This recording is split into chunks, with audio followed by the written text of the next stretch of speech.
You're watching the Action Film Writer Series. The Machine by Teagan Jackel, co-writer Addison Jackel. Exterior, town, night. As the dust rises off the solitary road into town, the few glimmering candles in the town are overshadowed by the illumination of the city of tents. Still pools of water reflecting the white light from distant candles ripple as Vincent splashes by, intent on his destination. Turning down an alleyway, his white cloak shines as he is outlined in the nearby candlelight. In that flash of time, he was no more than a flicker, running for the edge of town. As he broke free from the alleyway, the outskirts of the tent city rises in front of him, and he slows to carry on his way. Light pours out of the greatest tent, throwing a blanket of warmth, excitement, and laughter over the area. Vincent, however, passes the entrance. Vincent heads for one of the smaller tents used for housing the performers and crew. Of the dozens of tents used to house the sideshows, freak shows, performers of feats of strength and wills, and oriental oddities, this one is the busiest. Interior, performers' tent, night. Dodging and ducking, Vincent navigates past performers and crew who are unconcerned by the destruction in their wake. Vincent passes women screeching about their hair, a man practicing with his recently retaped whip, ladies coating their feet for the ball dancing act, and their siren soprano singing in a voice that could peel paint. Everything is moving, whether for a purpose or not. Things were picked up, put down, thrown, and caught, or not.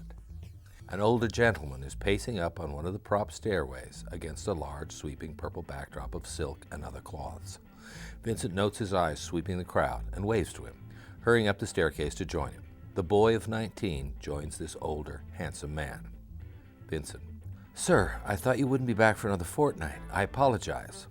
Thomas Ricard: Yes. And I suppose you were dallying with that girl of yours." Vincent: "I'm very sorry, sir." Thomas Ricard: "I heard you the first time. Now run down to the understage. Today you will let the butterflies go." Vincent: "Nothing else, sir?" heaving a sigh. Thomas Ricard: "You know the saying, the late worm misses the bird," or something like that. Vincent runs off with a laugh. Thomas Ricard stays where he is and turns back to the full-length mirror beside him, fingering his purple sash. Interior, main tent, backstage, 2 hours later. Thomas Ricard stands, slightly touching a red patched curtain. In one hand, a cane. He looks to his right. Vincent is just to the side, under the stage with ropes in hand. He flashes a big smile. Suddenly the cheering erupts. The shrieking of happy children and music that is played during the circus interludes bursts forth in a great storm of sound. Ricard straightens. The curtain slowly pulls back. As light engulfs and briefly blinds him, he raises his arms, welcoming the crowd. Slowly the applause dies. He continues to stand, waiting for a pause. He steps forward, simultaneously letting off colored sparkle crackers from his hands. The crowd not completely brought into his magic laugh. Thomas Ricard: "Ladies and gentlemen, girls and boys, I am Nostradamus. I am a world traveler from the Empire. I have visited the exotic Orient, the dark peoples and jungles of Africa, and the cold wastelands of the far north. I have learned from the witch doctors and mages. I have studied with the monks and warriors, and I have gone to extraordinary lengths to bring the secrets back at great risk to myself. I have come here today to show you something your eyes have never truly lain on before. I give you magic." From beneath the stage, Vincent pulls the ropes. Butterflies burst forth from behind him. The crowd oohs and ahs. Interior, main tent, 1 hour later. Thomas Ricard: "Finally, ladies and gentlemen, our last trick of the night. Please know that no animals are injured in this act." A dove seemingly appears in his right hand. Ricard ties a bell to its right leg.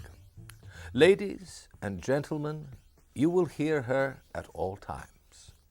Ricard brings up a small box and puts the dove inside it. Thomas Ricard: "In my homeland, over the seas and close to the ends of the earth, there was a queen that ruled. She came into power at the age of 12.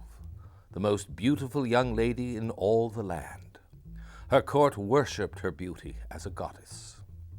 One of the loyal families to the throne decided to give her the most wonderful gift as she ascended to the throne. They chased a legend, a most beautiful dove.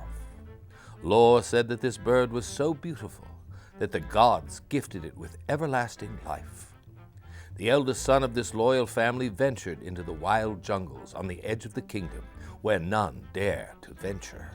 He met many wild beasts and men gone savage, but of course he survived these brutal and life-challenging battles. He came back, and the victor, with the dove in hand, found in the deepest part of this wild jungle